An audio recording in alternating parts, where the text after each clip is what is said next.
Welcome to another In Wheel Time podcast, a 30-minute mini version of the In Wheel Time car show that airs live every Saturday morning, 8 to 11 a.m. Central.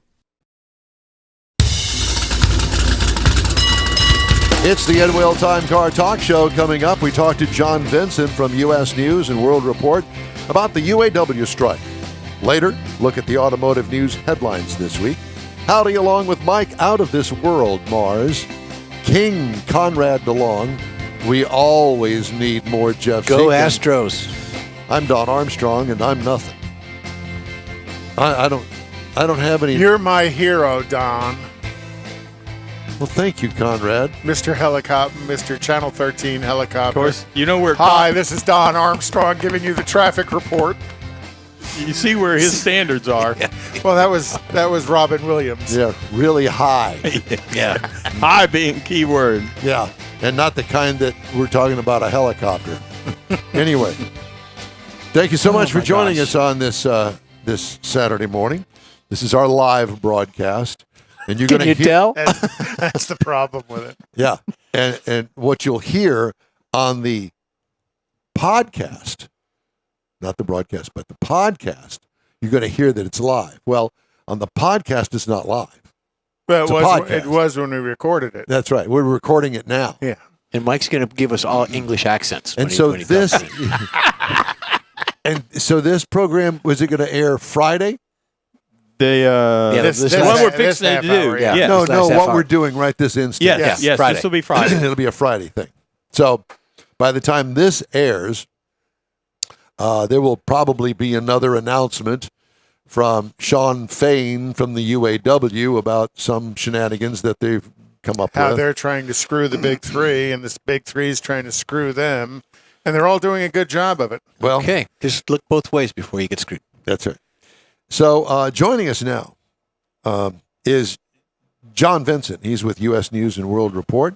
John, good morning to you, and thanks so much for joining us.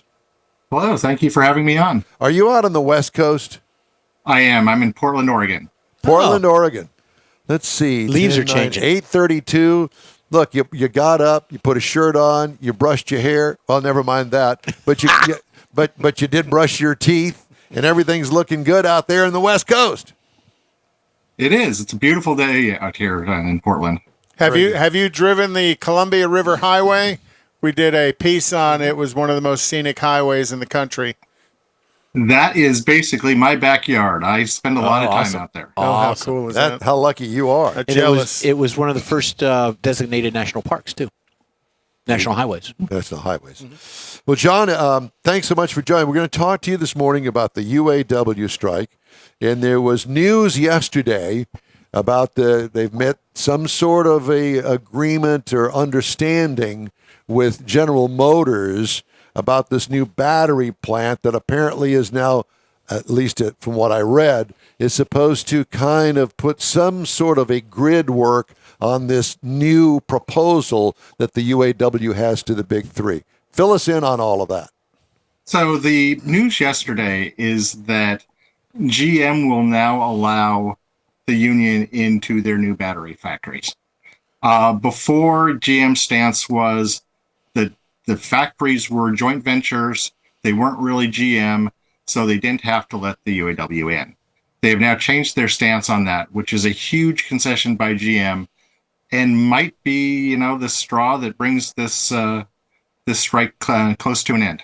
That is if Stellantis and Ford agree in principle to the general overview of what they've agreed to yesterday. Which they will. They will? You think they will? Oh, yeah. They will all go in lockstep. I got you. Do you think that the big three actually talk to each other? I don't think they're supposed to, but I think there are signals that go on between the three of them that let each other know what they're doing and what their stance is and how far they're willing to Yeah, go. a lot of note passing back and forth. Yeah, that kind of thing. So with this in mind, and the fact that, to me, it's very complicated because, as you mentioned, these battery factories, they're so expensive, they're so massive in nature, and there's many, many, many of them, and each manufacturer has partners in these battery factories, It's so complicated. How are they going to do that? Because right now there is no UAW representatives in these battery factories because they really don't even exist yet. Correct. Well, So I'm sorry. Go ahead. it's basically as these factories come up, so will the union locals that supply the labor to them. So, do you think this is a good deal? This all the concessions the manufacturers are making to the union, is it a good deal for the consumer, or is it going to raise the price of everything?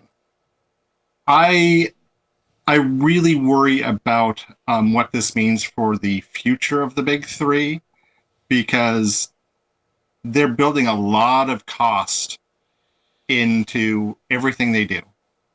And in the next downturn, the big three will be facing headwinds that aren't faced by every other manufacturer because their fixed costs will be so high. It'll be the big zero. Yeah, I mean, the numbers that they're talking about on the battery factories are the UAW workers will make twice as much as non-union battery factory workers. It's going to be tough to be competitive when you're paying twice as much in labor costs. Yeah.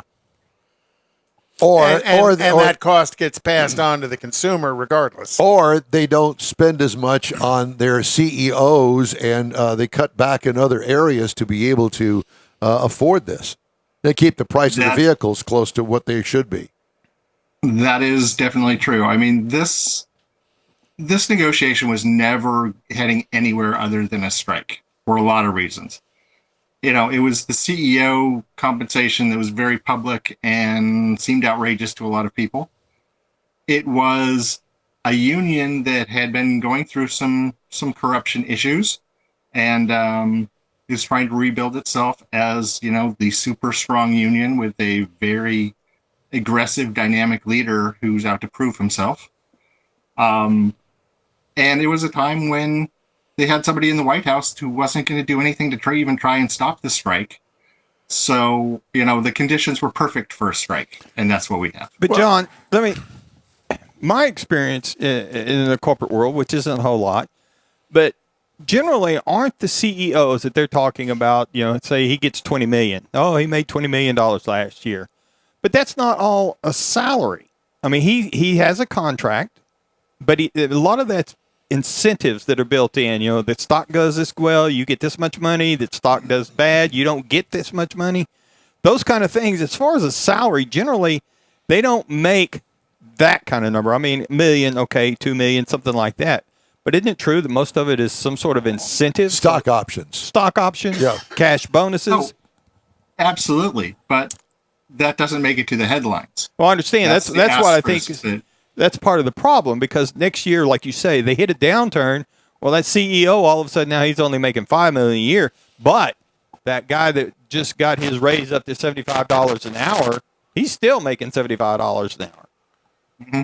He or she, by the way, on the CEOs. Yes. Okay, my bad. Them. Politically correct. Well, the other thing that happens is they're asking for this 32-hour work week. Well, my view of that is, okay, so we give them a 32-hour work week, and we did a thing earlier about auto history, and this was the week in auto history where Ford went to a 8-hour, 5-day-a-week work week back in the 30s. And so now they're going to a 32-hour work week with the plan of working the same amount of hours. So now they get an additional 8 hours of overtime at time and a half at their $75 and $50 an hour, time and a half at $75 an hour. So that's really what the unions are trying, how they're trying to compensate. Yeah, I don't think bamboozle. I don't think that part of the contract is going to happen. That seems like a negotiating point that's, you know, out on the margins that they're going to have to be willing to give on. So this labor leader is in the news, Sean Fain, he negotiated the contract that they currently had, correct? He was on the team that negotiated the contract. Well, and now he's trying to be the hero. If he was negotiated all that loss is what they're talking about, now he's going to be the hero and try to get it all back from him. So isn't he sort of kind of on the hot seat too? He absolutely is, and he's the new leader, and this is his chance to prove himself, and you know he's doing his best to try and make himself name. But- person who saves them. but not held accountable for his failure at the last contract negotiation. Well, like you said, he was on the team. He's got a vote in that. Yeah, that union's been a mess, and this is a kind of a way to rally everybody around a common goal. Yep. But don't they understand, both the car makers and the union, that there are car manufacturers that don't employ union employees, and their cost per car to build is a lot less than UAW built cars and trucks? I mean, let's look at all of the manufacturers and even the big three that are now building cars in Mexico where there is no UAW. Mm-hmm.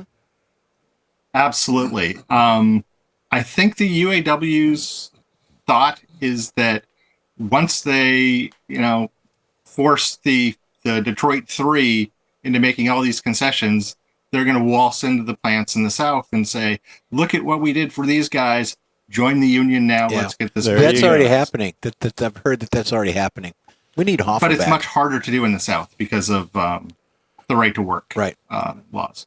Yeah, well, this is a If right I'm to a work Southern standard governor or I'm the president of Mexico, I am salivating right now because I can go to all these new startup companies and car companies that want to build a new factory and say, see what's happening in Michigan? That's not going to happen here. Yeah. And they're not, the UAW is not looking at it that my view of the world, their destruction of the big three is to their demise. I mean, ultimately long term, big three giving in endlessly to their demands is going to lead to their destruction. You mentioned that earlier about, when things turn the other direction, the big three won't survive. Well, I don't think they're going to survive anyhow. Some of it because of the negotiation give-ins right now. Some of it because some of the leadership of the big three don't deserve to be there, but they're making $29 million a year. My personal opinion. It is a mess, and it's happening at a time where we have basically the biggest revolution in the car industry since the Model T. So everybody's worried about the future. The union thinks that they know the path that they want to have to guarantee their future. The car companies have a path that they want to follow to guarantee their future. And the two don't really mesh. Right. Interesting. Which long term is going to lead to the demise of one or the other. Mm-hmm.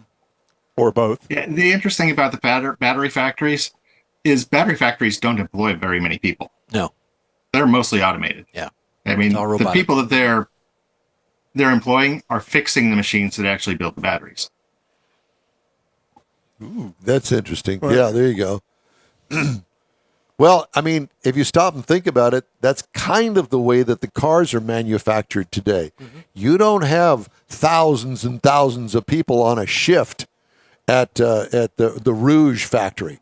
There's a lot of robotics are going on there, and that's the way that it has been for decades now. Years ago in the body shop, there was a painter that would spray paint on the car. That's all robotic now as well. And so when I was in the factory, it was three of us that did the same job every shift.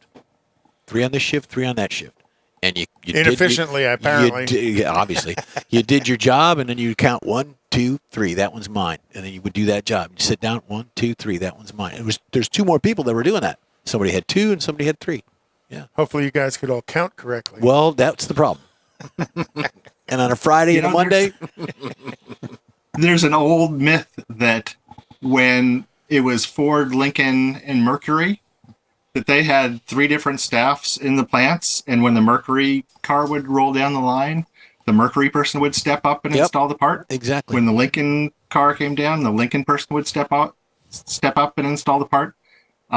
Totally untrue. I mean, they were all built by the same people. Yeah. But there was a thought good story, that though. those Lincoln workers were slightly better than the other workers.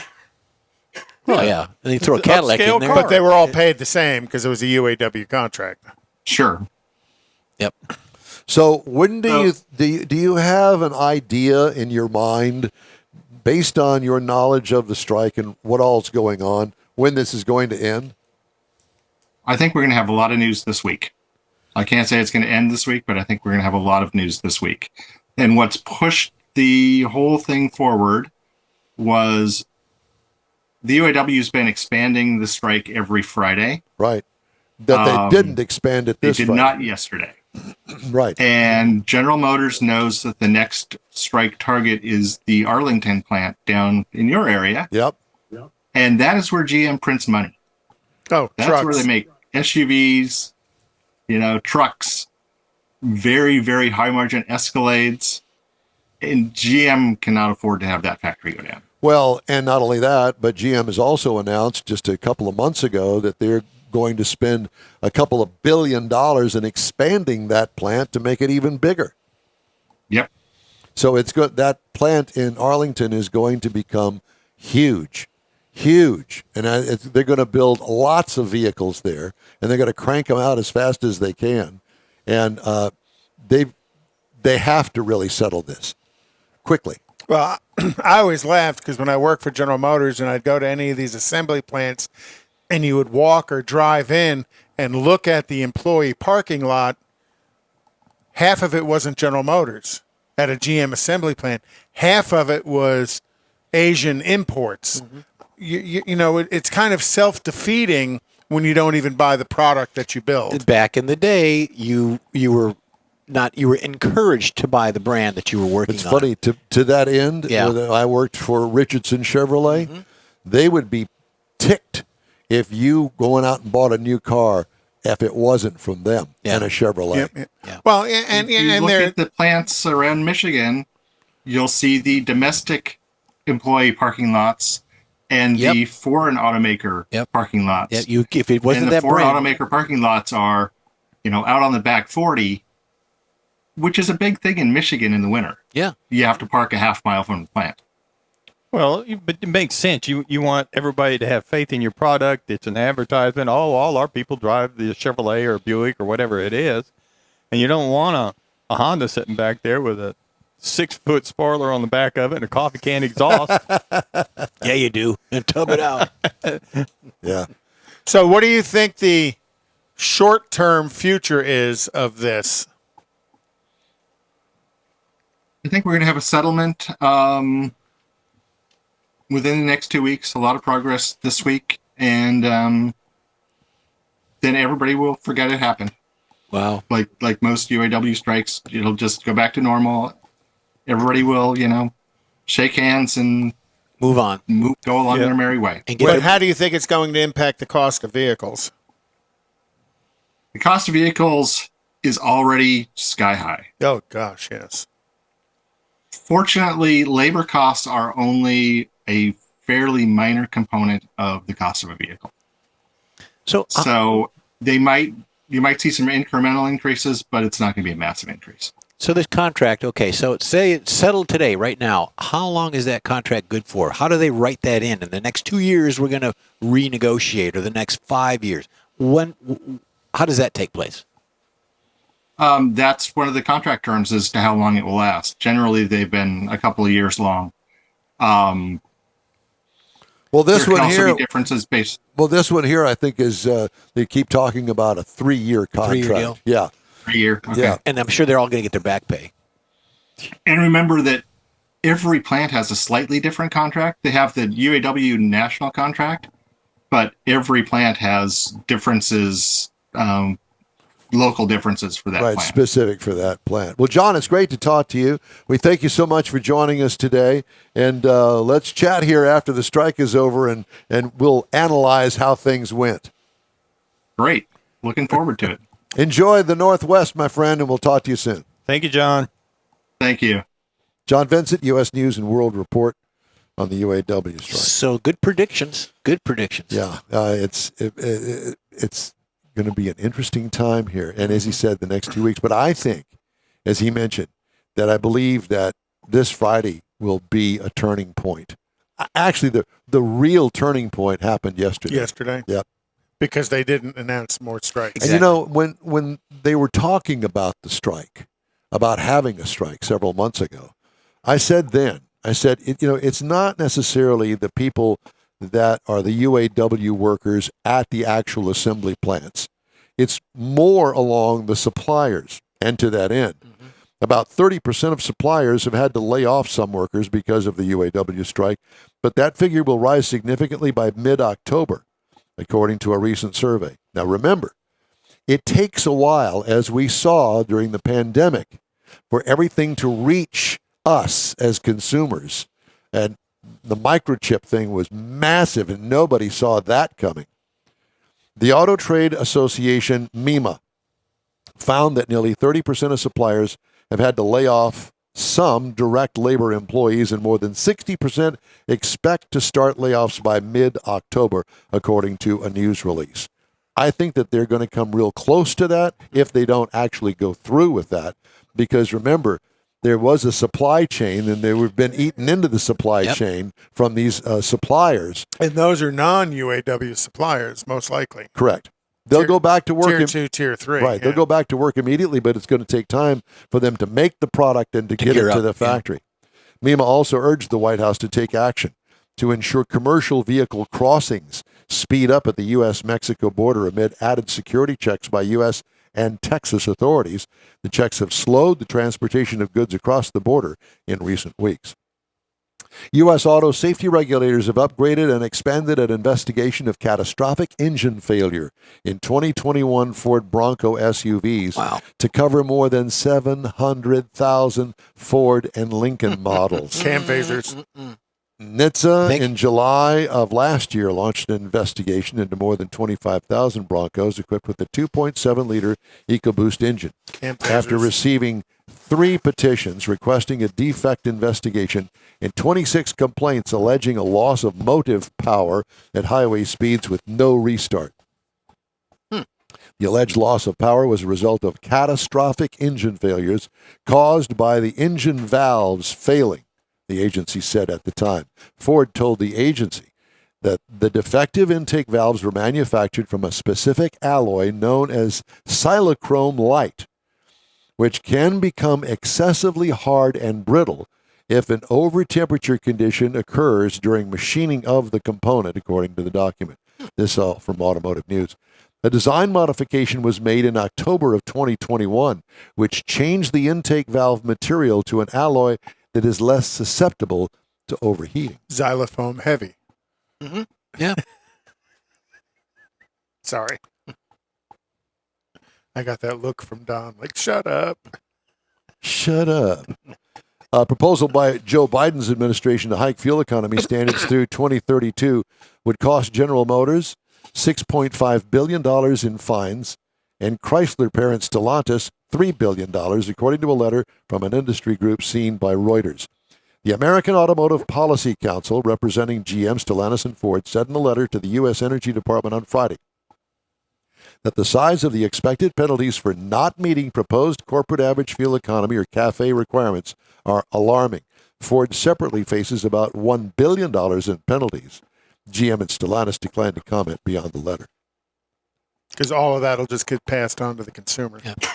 Yep.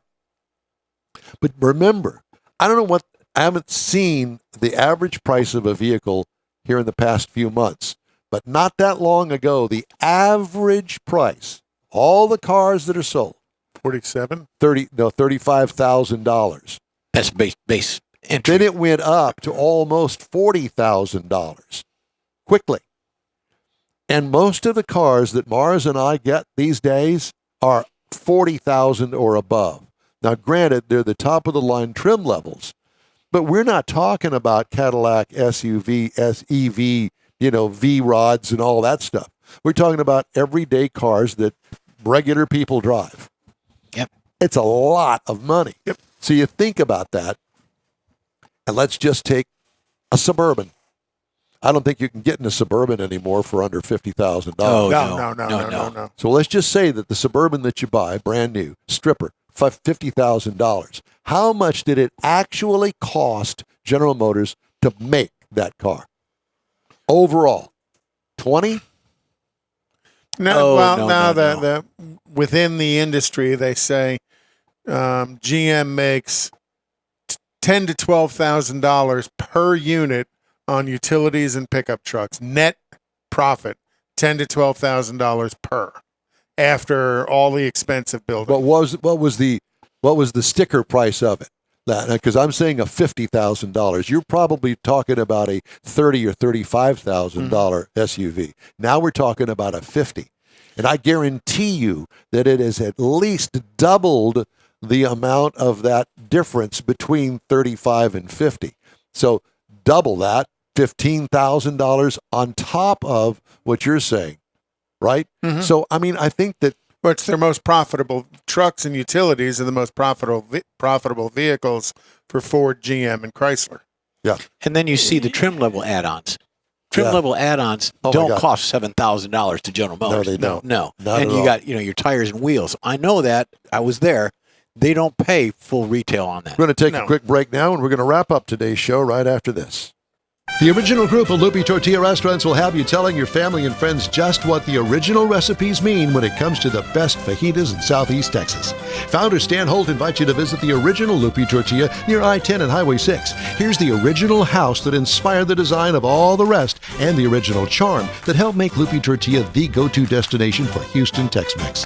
Speaking of original, nothing can compete with the original lime pepper marinade that everyone will agree makes Loopy Tortilla award-winning beef fajitas the best anywhere. Loopy Tortilla Katy is another location that gives you the same quality and service Houstonians have come to expect at Loopy's. It's located just off I-10 of the Grand Parkway at Kingsland Boulevard in Katy. Find yourself in Aggie Land? Head to the Loopy Tortilla in College Station, located just around the corner from Kyle Field. It's a great place to enjoy those famous frozen margaritas before or after the game. Headed east to Louisiana, stop in at the Loopy Tortilla in Beaumont. It too's on I-10. You can't miss it. The original group of Loopy Tortilla restaurants invites you in for the best Tex-Mex anywhere. You own a car you love. Well, why not let Gulf Coast Auto Shield protect it? Houstonian John Gray invites you to his state-of-the-art facility to introduce you to his specialist team of auto enthusiasts. We promise you'll be impressed. Whether you're looking to massage your original paint to a like-new appearance, apply a ceramic coating, install a paint protection film, nano-ceramic window tint, or new windshield protection called ExoShield, Gulf Coast Auto Shield is where Houston's car people go. Curbed your wheels? Instead of buying new, why not have them repaired? How about a professionally installed radar detector? Gulf Coast Auto Shield does that too. Get a peek inside the shop and look at the services offered by getting online and heading to gcautoshield.com. Better yet, stop by their facility at 11275 South Sam Houston Tollway, just south of the Southwest Freeway, and get a personal tour. Gulf Coast Auto Shield is your place to go for all things exterior. Call them today, 832-930-5655 or gcautoshield.com. Rogers Dab Chevrolet and GM Performance is proud to be a part of America's largest block party. It's the 27th annual Cruising the Coast, October 1st through the 8th. Great antique, classic, hot rod, and dragsters all along a 30-mile stretch of beach. Bay St. Louis, Biloxi, Gulfport, Ocean Springs, Pascagoula, and more. Rogers Dab Chevrolet and GM Performance will be on site October 5th through the 8th at the Mississippi Gulf Coast Coliseum, manning the Chevrolet trailer displays. Come see us for additional information at cruisingthecoast.com. Biggest race in the country. Also, Rogers Dab Chevrolet GM Performance is proud to be a part of the 10th annual Lone Star 600 at Devil's Bowl Speedway in Mesquite. October 6 and 7, $25,000 to win. Any car can race and is locked into the race. 300 laps, both nights, 7 o'clock start times. Racers from all around the U.S. and beyond. Additional information at LoneStar600.com. Rogers Dab Chevrolet and GM Performance. Well, I've been making fun of Mars and his Kona review that didn't happen today. And what did I do? Saving it for later. Let's see. I played all of the wrong commercials at the wrong time. Well, most of them. Most of them. And then, on top of that, I've lost the clothes. So I don't know. Do Don I lost just his clothes. I lost the. So you're going to be naked? The naked. The naked ending. That's it. It's got a naked So I don't know ending. what I did with it, but it's not. Put your clothes on. Yeah, I don't know what I did with it. It's You got in here time. somewhere. You got, But see, 49 here's the whole seconds. show. See it right there? And nothing but You the got 45 seconds. How many? 45. Now you got show. less You than have that. it memorized. Yeah. That's You it got for Mike, today's. Conrad, Jeff, Don. That's it for today's In Wheel Time Hey, Car David. Talk Show. Bye, y'all. David. Ainsley. And we will be back with our live edition of the show next Saturday. Right here. From 8 a.m. to 11 a.m. Central Standard time. Because we got a time change coming up pretty quick. I don't know when it First is. week in November, I believe. Is that what it is? It's, Believe so. it's later and later every year. But at any rate, we thank you for joining us today on behalf of Mike Mars, King Conrad DeLong. We need more Jeff Zekin. I'm Don Armstrong. Have yourself a great weekend and enjoy the fall weather. Go Astros. Yeah, buddy. That's it for this podcast episode of the In Wheel Time Car Show. I'm Don Armstrong, inviting you to join us for our live show every Saturday morning, 8 to 11 a.m. Central on Facebook, YouTube, Twitch, and our InWheelTime.com website. Podcasts are available on Apple Podcasts, Spotify, Stitcher, iHeart Podcast, Podcast Addict, TuneIn, Pandora, and Amazon Music. Keep listening, and we'll see you soon.